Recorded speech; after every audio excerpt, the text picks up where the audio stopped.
Slogan: మీ వికారీ స్వభావ సంస్కారాలు మరియు కర్మలను సమర్పణ చేయటమే సమర్పితమవ్వటం.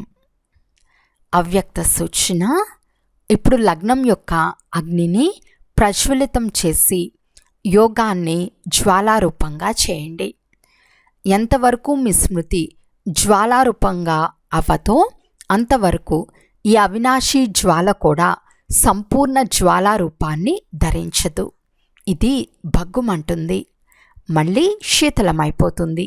ఎందుకంటే జ్వాలామూర్తి మరియు ప్రేరకులైన ఆధారమూర్తి ఆత్మలు ఇప్పుడింకా స్వయమే సదా జ్వాలారూపంగా అవ్వలేదు.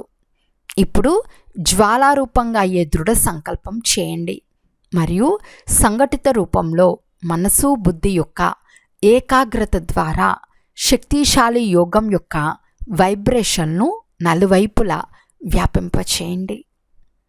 అచ్చా. ఓం శాంతి.